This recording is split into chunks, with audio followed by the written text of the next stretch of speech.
Welcome to NYU Langone Insights on Psychiatry, a clinician's guide to the latest psychiatric research. I'm Dr. Thea Gallagher.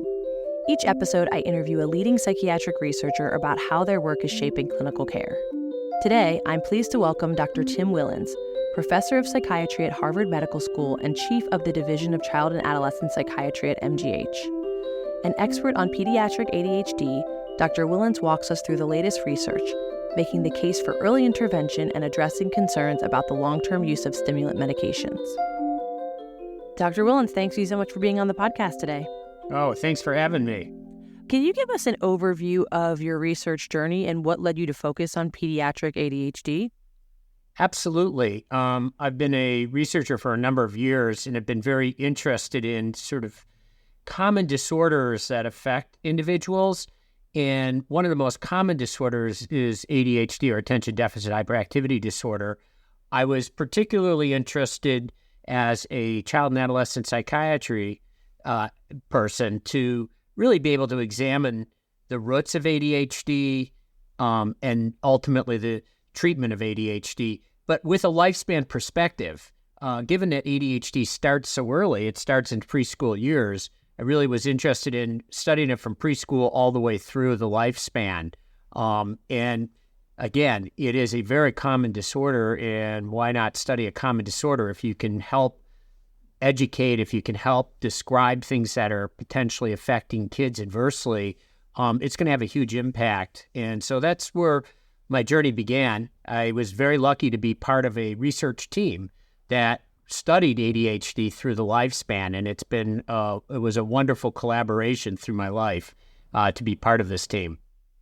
And what do you think makes it so important about studying it through the lifespan?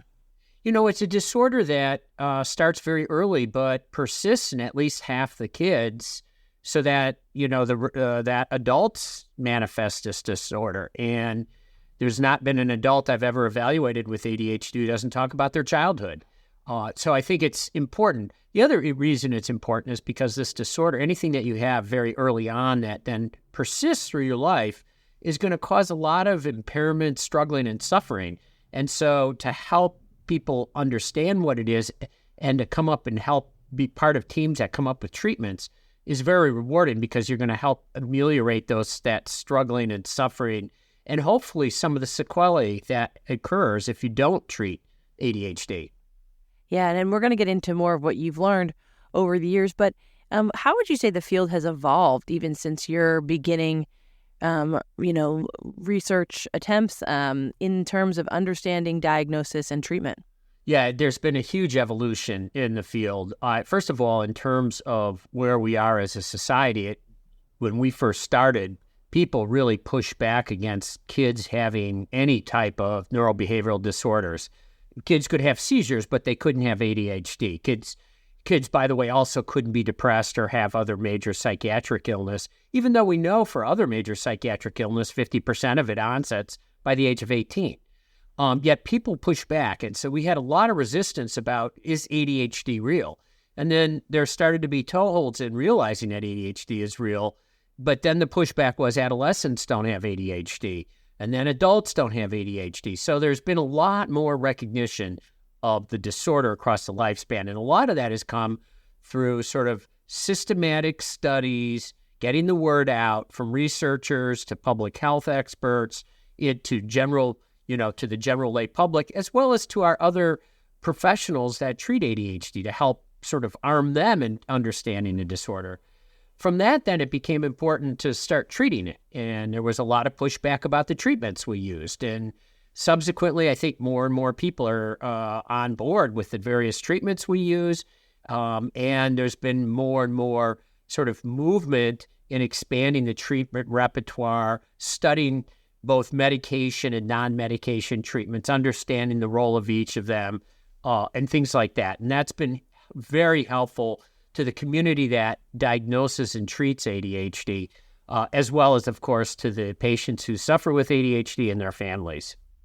And do you feel that, it's become less stigmatized? So I'm rewatching The Sopranos, and I feel like everything relates back to this show, but, there's a portion where the principal's talking to the parents about how they, suspect that he might have some ADHD tendencies, and it's taken as like a real affront to both their parenting. And like you said, it used to be stigmatized to even have depression or anxiety or ADHD. But I still have, parents of kids that I work with who it seems like there's still an element that's stigmatized. But do you think we're getting closer to people understanding, accepting, and then being willing to treat? Yeah, I think everything you just said is absolutely operant, which is that it used to be sort of people had shame about the disorder. Certainly a lot of adults felt a lot of shame as kids. If you talk to them, they knew something was different. They weren't the same as their peers.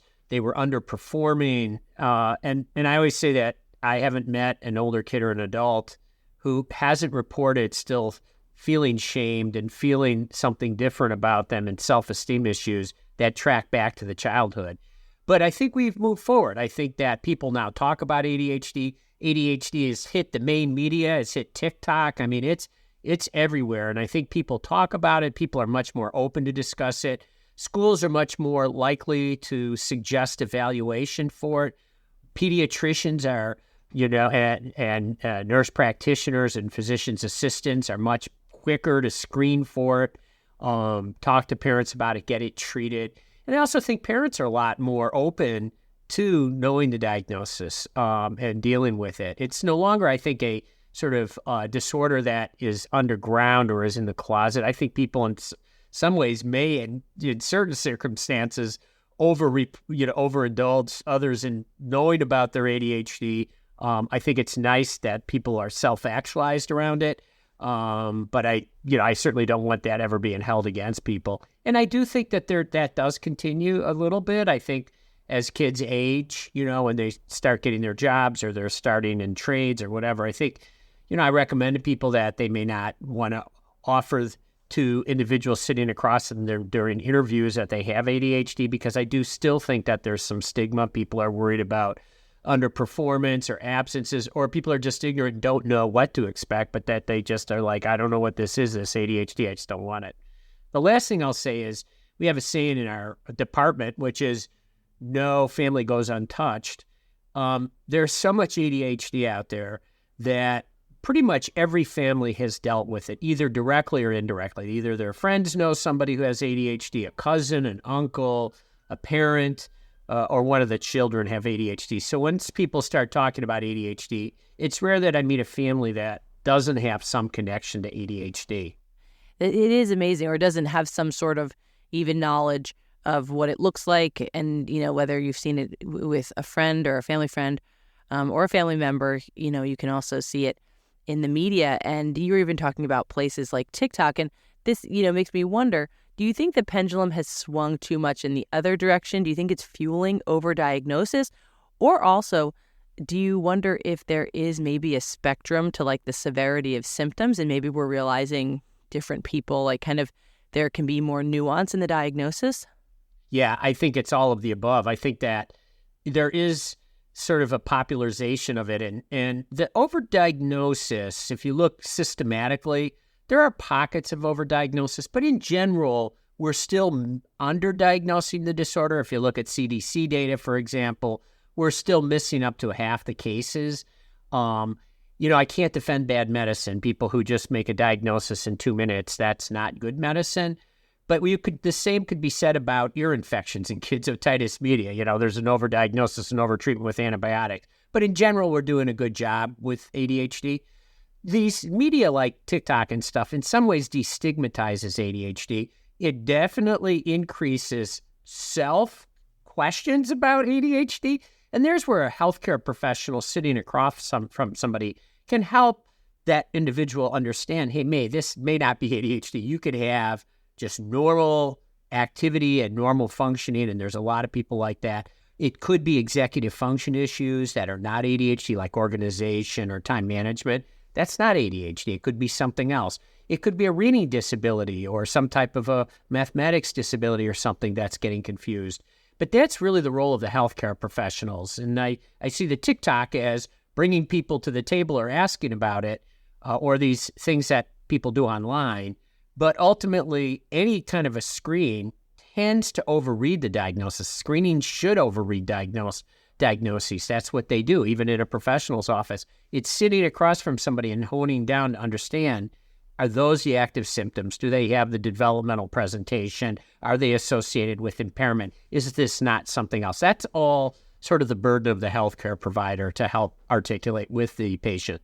Yeah, and if we were to follow the thread, TikTok is mostly adults. So I'm wondering if we're saying, hey, it had been underdiagnosed in the past, and now all of these adults are saying, oh my gosh, that's what I was dealing with as a kid and still impacts me today. So it seems like as much as there can be maybe some problematic self-diagnosis, maybe there's some accurate self-diagnosis going on where people say, that's how I felt, and no one believed me, or my parents didn't want to hear it, or no one thought it was an issue. Especially I know with females, you could be pretty high-performing and still struggle because you don't maybe have that very obvious feature of the hyperactivity.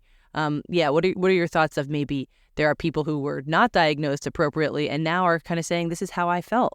Yeah, no, I absolutely agree with you. And I think they may have had, in addition to that, been in a very structured school or had parents that helped them a lot, and they were able to get by. But to your point, we see older adolescents who watch TikTok and or other media, they're always online, so they pick it up and they self-present saying, and I've had that not that long ago, an evaluation of an adolescent who came forward and he was a sort of a smart kid who didn't have a lot of the hyperactive, impulsive symptoms, but had virtually all of the inattention symptoms and was really struggling. And it really helped to get treatment. So I think that that's the case. And the older you get, the more likely it was that in the past, you could have been passed up or not treated. The other group, by the way, are people who were diagnosed but not treated. Parents, to your point about the stigma, see a lot of people who weren't treated as kids who present because their parents didn't want them to, or they present late in adolescence because the parents didn't want to give them meds when they were younger because they had heard all these negative reports about the various medication classes we use for ADHD. And speaking of that, you're talking about some people are diagnosed and not treated. Is early intervention important? And what age are we talking? Yeah, identifying ADHD early and at least setting up educational accommodations can be very helpful for children with this condition. And it could be as simple as just having the child sit more forward in the class, reducing the distraction, having the individual have a buddy so that they know that they're getting the assignments and somebody they can touch base with if they miss things, having teachers check their work, ensuring that if there's any problems, parents are notified right away. Simple things like that can make a big difference in a kid with ADHD in life. We have data that, longer-term data on treatment, and most of that treatment is focused on stimulants, but not exclusively, also the non-stimulant class of medications, that shows over time, treatment does have an impact at reducing the sequelae of untreated ADHD, be it academic improvement, be it motor vehicle accidents, injuries, concussion, things like that accrue over time if you don't treat ADHD are better.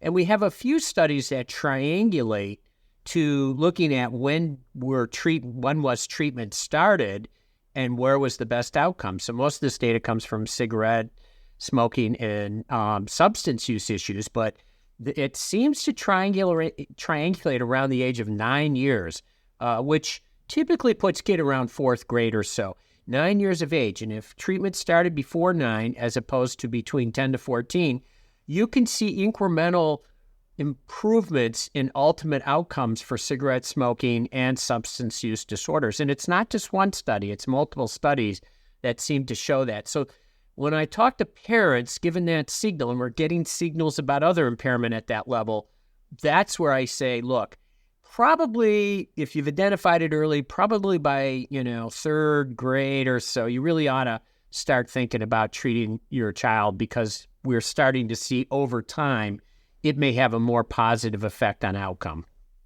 Yeah, and so catching it early, diagnosing it early, treating it early can have a lot of benefits in the long term. And we were talking just recently about kind of the different presentations of ADHD. We're not going to get into every single symptom, but even for maybe clinicians or psychiatrists, psychologists, therapists who are treating these patients, what do you see as maybe like distinct presentations that you would want clinicians to be aware of and not to miss in their diagnoses? Yeah, absolutely. And I think the first thing to realize is attention deficit. That first two, attention deficit, by the way, it could have been called attention discontrol. A lot of people argue it should be attention discontrol. But that component, the attentional, inattention, distractibility, shifting, not completing tasks, that group is what we consider sort of the core cognitive group of ADHD, the thinking group. And 95% of children who have ADHD have core cognitive deficits.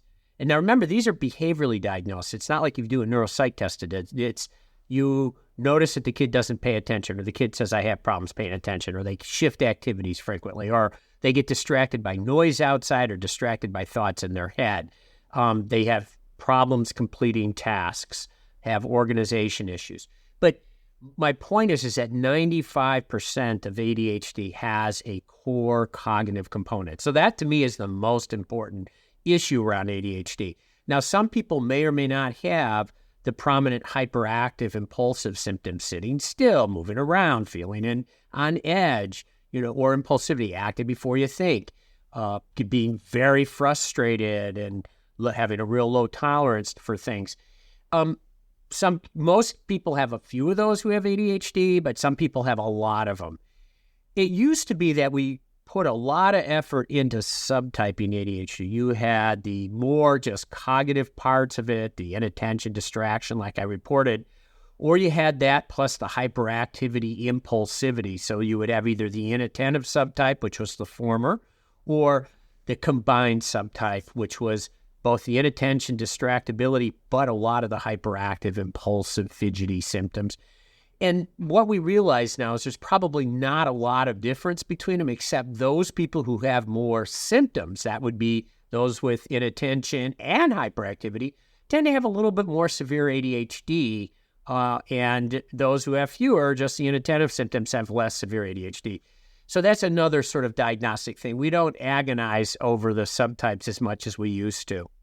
And do you see that, with all of this information about maybe, females being diagnosed less, do you think are there fewer females who have ADHD, or are we realizing that more do have it, they just need to be diagnosed in a kind of a more nuanced or specifically focused maybe on those cognitive symptoms more? Yeah, I think your point is well taken. I think it's a little of both.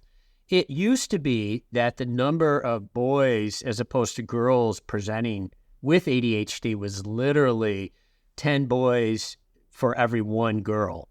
And once our group and other groups started studying girls with ADHD, realized that girls with ADHD report a lot fewer of the major co-occurring issues like oppositional or conduct disorder, which almost invariably gets people, picked out in school right away and referred. They may not have as much impulsivity and hyperactivity.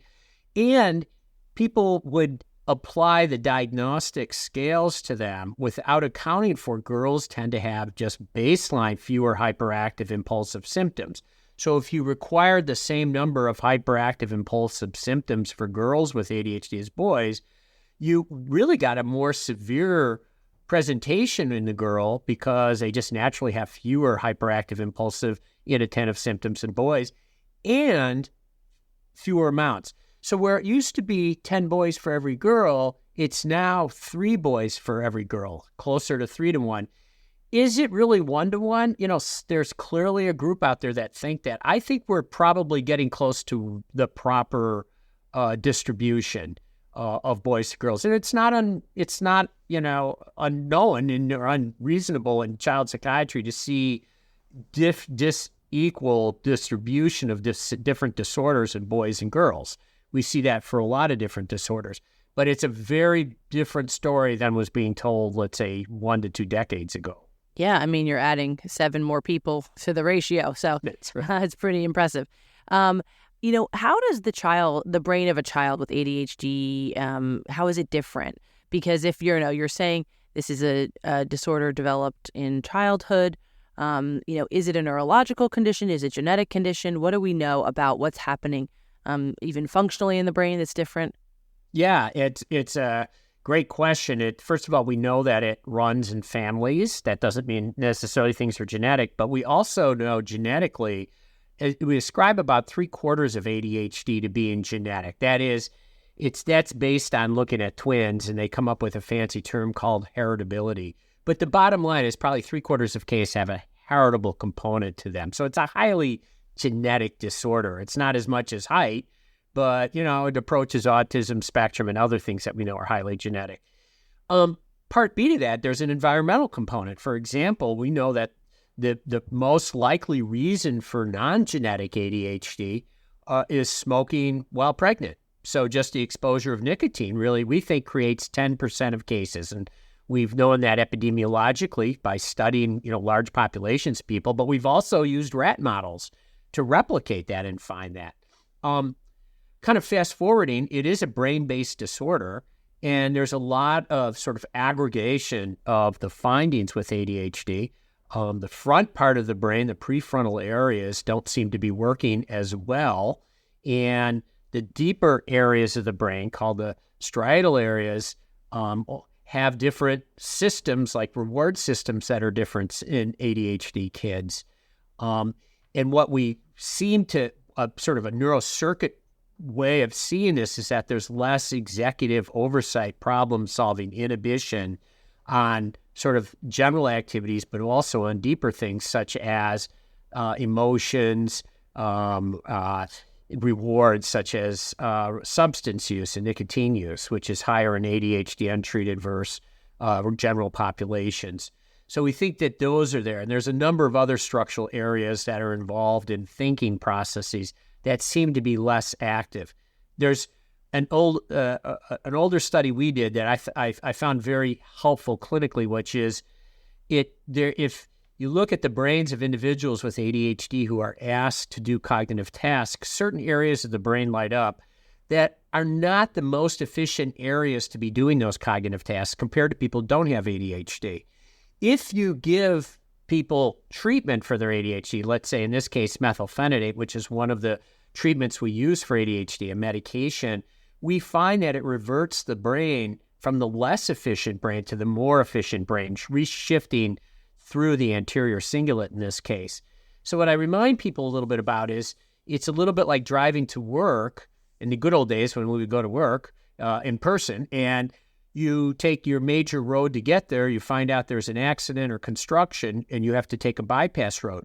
The ADHD person is constantly taking that bypass road, which means you'll get there, but it's going to take you longer and it's going to take more wear and tear on you than if you had the more direct route, which is what happens to people who don't have ADHD, or if you treat the individual with ADHD, it's almost like you opened up the direct route to work and the brain becomes more efficient.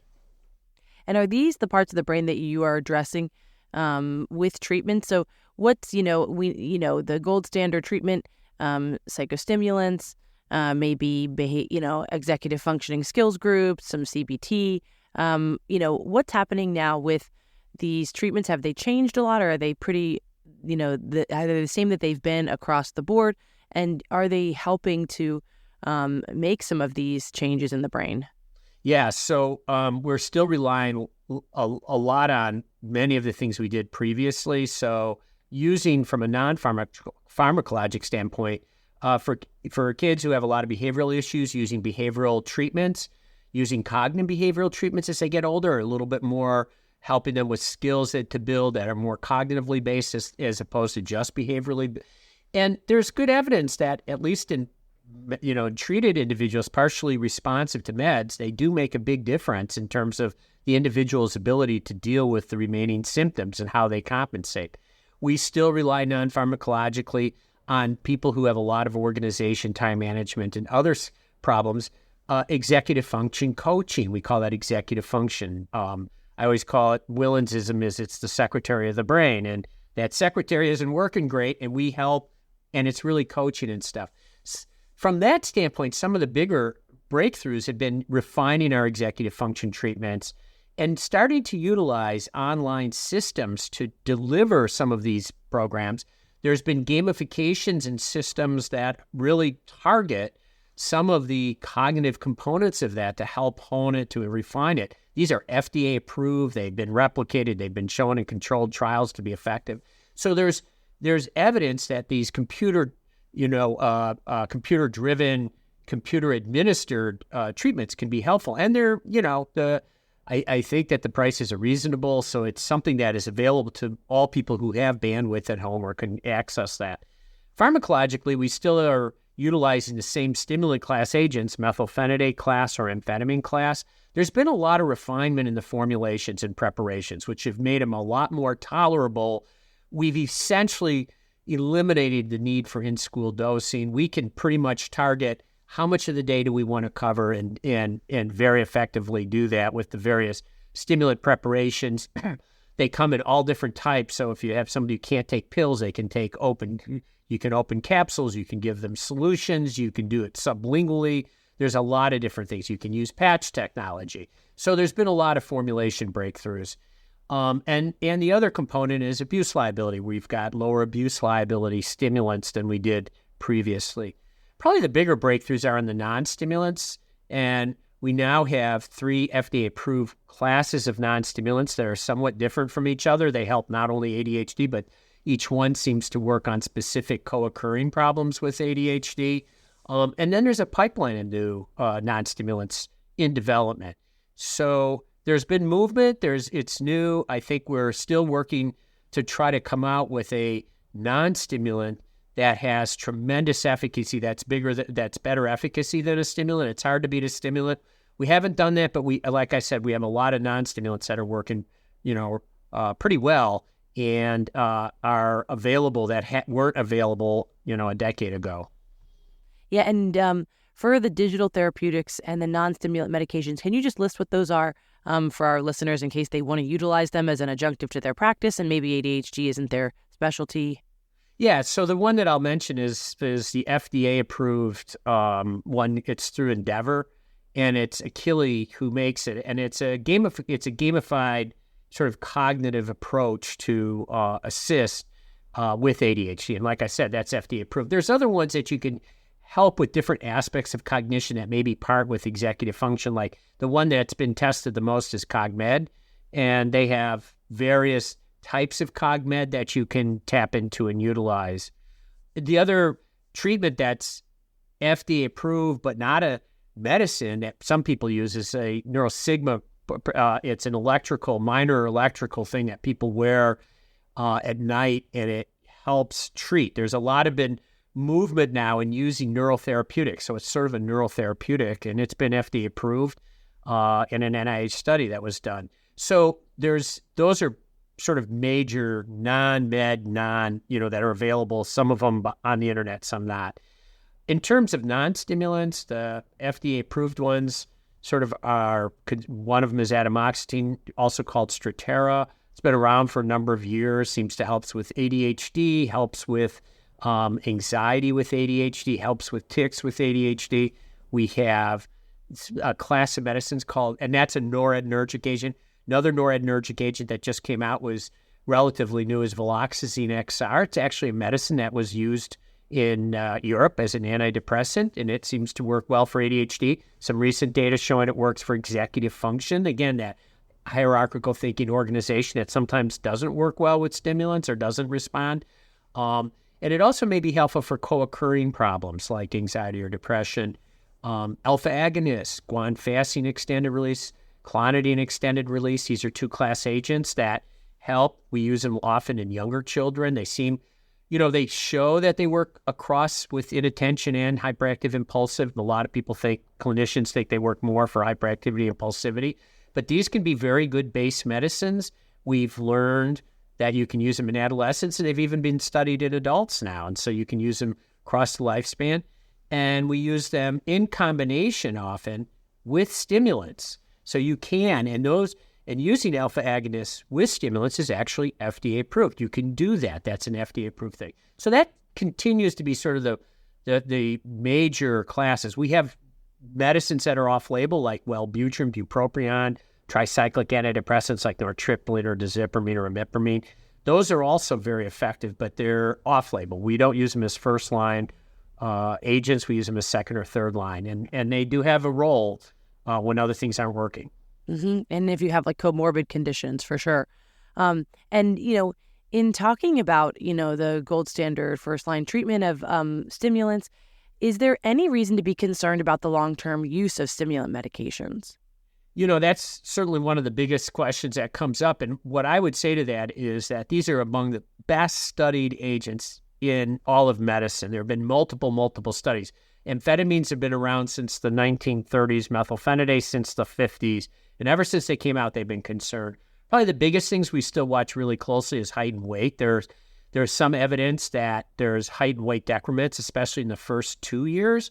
Then there's other evidence to show that there's catch-up. And it seems to be clinically, if people seem to be struggling a bit with that, you can use extra supplements, but also medication breaks or drug holidays, as people like to call them. If the person can tolerate it, seems to abrogate that. There were concerns about other things like cardiovascular risk factors, but there have been multiple studies, big studies by the Food and Drug Administration and our AHRQ organization, another government organization, that seems to dispel that notion. On the other hand, we still monitor for any kind of cardiac symptoms that may exist. It may be that stimulants exacerbate underlying cardiac structural problems, and it's a tip-off that that person should be evaluated if they develop these types of symptoms: chest pain, chest discomfort, shortness of breath, feeling like they're going to pass out. One of the biggest concerns used to be, and this is a big area of our lab's work, is the issue that these medicines are controlled substances. In fact, they're controlled 2 substances. And do they increase the likelihood for a later stimulant use disorder? Are you going to develop cocaine or methamphetamine or a misuse, or does it kindle substance use disorders? And in fact, the vast majority of patients in different studies, registry studies, show just the opposite, that treating ADHD actually reduces the likelihood to smoke cigarettes or have stimulant or other substance use disorders. And that, again, the earlier you start, the more protective effect you have against that. So I think everybody agrees that they don't increase the risk. And I think most of the big registry studies that can marry people's use of medicines, et cetera, are showing that. And we're talking like the largest study in the United States was with over 3 million individuals with ADHD and showed robust differences between treated and untreated times for individuals. Those times they were untreated, higher rates of substance use, or if you looked at groups that were treated versus groups not treated for their ADHD, higher rates of substance use in that group. So it's a big deal. Which implies that you're getting to the core of the problem and then not self-medicating. Yeah. Yeah, there's some people who think that it has something to do biologically with attenuation of dopamine systems because you're giving people meds that work that way. And then there's other people who say exactly what you did, that you're getting to the core symptom. You're helping people academically achieve. You're helping their self-esteem. You're helping their competence. And that route is what's helping with substance use. And I'm not sure we know exactly the mechanism, but we keep seeing that. But I did want to say that we'd still worry about people who misuse stimulants, because these are controlled substances, and there is misuse of stimulant medications, and we've been studying this for over a decade now. And a couple of comments is, first of all, if people who are prescribed stimulants are misusing the stimulants, it puts them in a whole different category in terms of later substance use. No longer is it protected, but if you're misusing your medicine, that's a flag that you're at increased risk for all kinds of substance use, including methamphetamine and cocaine. We just published a paper on that. Or if you're out in the general public and you're misusing stimulants, you're getting your stimulants from somebody else or buying them or they're given to you, and you're misusing stimulants, it's a flag that you could have a substance use disorder that's going to unveil itself in the next few years.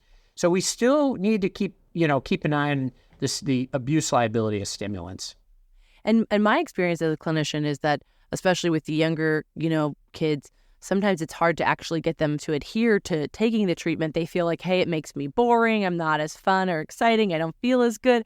So it's interesting that, these medications have the word meth in them. And I had a patient recently say to me, like, oh, am I supposed to go on like meth? But it tends to be that the experience, a lot of people who need these medicines when they're taking them actually find that they're maybe more focused, mellowed out. Like, so what are your thoughts kind of there about that misnomer or kind of misconnection? I think that cannot be stated loud enough. And I'm so glad you mentioned that, Pat. The vast majority of issues we have with stimulants in kids with ADHD is adherence, And the adherence is either the kid just says, I don't want to take them because I don't know if I have it. And that's a common thing that most kids who are adolescents are going to deal with. And that's a discussion with their clinician. Or it's what you said, they feel different, they don't have appetites, they don't like the feeling on them, which, by the way, it's time to think about another stimulant or a different preparation within class. I always say my office is a no-zombie zone. I don't want kids feeling that way. I don't want them feeling a huge personality change. Adherence over time is the biggest concern we have. I mean, some of the data are pretty devastating, showing that you can do everything right, do all this evaluation and get them in and treat them, and we lose 70% of kids, and that goes through the lifespan, over 1 year. Only 30% are still taking their medicines. And you're right, they're not doing that because of the abuse that they like them. It's because they don't like them, because it's doing something to them. And it seems like, we talk a lot on this podcast about precision medicine, and it seems like maybe the medications themselves haven't changed too much, but you figured out how to dose them, how to administer them, how to be highly specific in the kind of the hours during the day that it's most important to have these things. But you're also following people through the lifespan, and, you change developmentally, physically, hormonally. How often should people be kind of getting a reassessment of their medication, or, maybe should we be taking it in a different manner, a different way? What are your thoughts on, as you follow through the lifespan, what changes should be made, or how regular should the check-ins be about maybe adjusting the protocol? Yeah, it's a real important point, because I would say you're talking at least yearly. And for most people where there's, for most kids, for example, I like to see them 3 times a year at least. And that is if everything's going well. If it's not going well, I like to see them monthly until we make things better. And I really want to underscore something you sort of said about, making adjustments and getting the right medicine dose, the right formulation of the medicine you're on, et cetera. We have so many available now. That's the good news. And I always comment that what we're trying to do now with ADHD is go from just symptom reduction to wellness.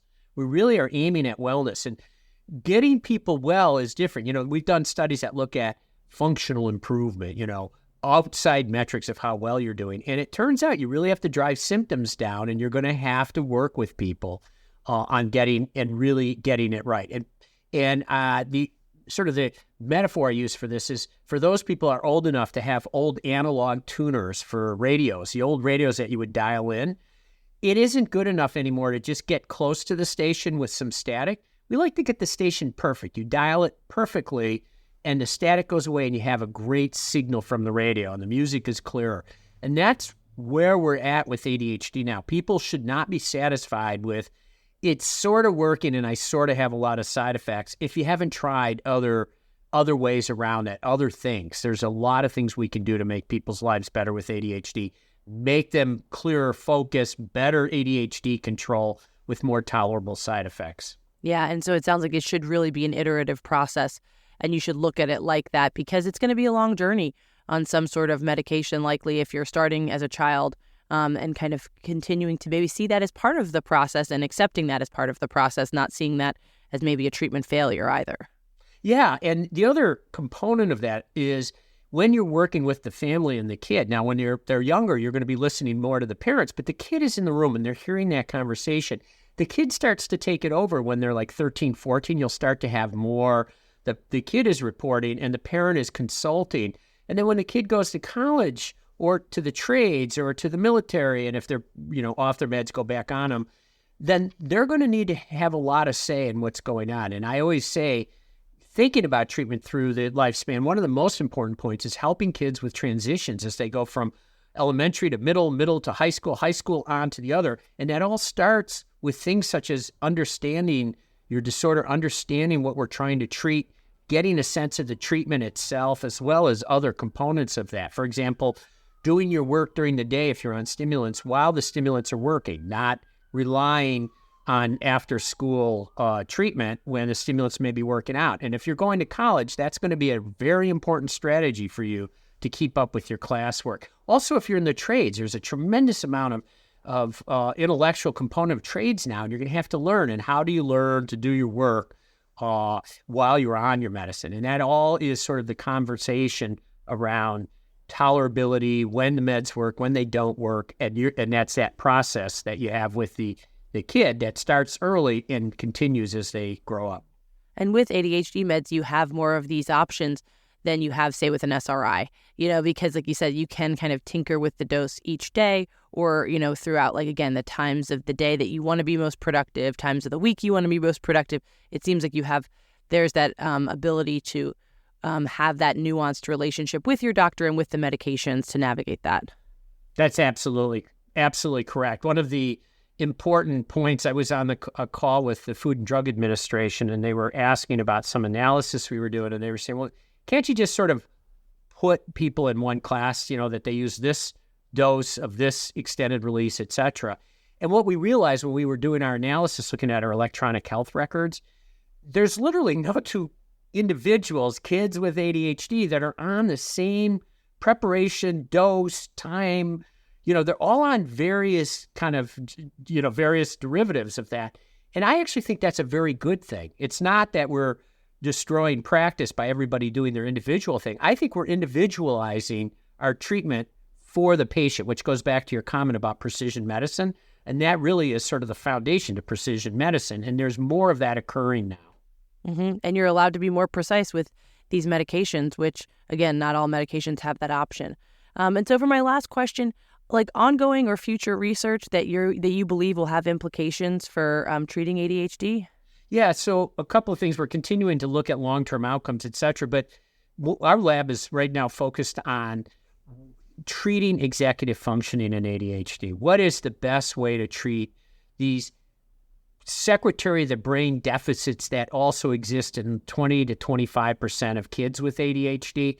And so we're really focused on what do you do there? And we think it's going to be a combination. It's probably going to be some kind of physiologic thing like exercise. It's probably going to be some type of an online cognitive kind of enhancement system. And it's probably a medication, a combination of, let's say, a noradrenergic medicine like a non-stimulant and a stimulant or something else. But we're trying to figure out what is the best intervention that we can start telling people to use when you have prominent executive function in ADHD. We know that not treating that creates a lot of noise, difficulties for individuals. And so that's where we're turning our labs and our light. We just published a paper looking at a full review of the literature at what treatments exist currently for executive function. And now we're whiteboarding what combination are we going to propose, and we're going to study it. Yeah, and what seems to set ADHD aside is that it sounds like you're getting to do research on things that you can maybe add to what already exists and just making it better, not necessarily like we have to recreate the wheel or start from scratch. We get to kind of build on what's already there, which I feel like is exciting in psychiatry. I absolutely agree. I mean, it's great to do it. Most of our work with ADHD has been incremental, but over time, it's really added up. So yes, I agree. And I think, waiting for a major shift or something with a different treatment is great, but right now we need treatments for our kids. Wonderful. Well, thank you so much for being on the pod. Thanks for having me. Thanks so much for that conversation, Dr. Wilens. If you enjoyed this episode, be sure to rate and subscribe to NYU Langone Insights on Psychiatry on your podcast app. For the Department of Psychiatry at NYU Langone, I'm Dr. Thea Gallagher. See you next time.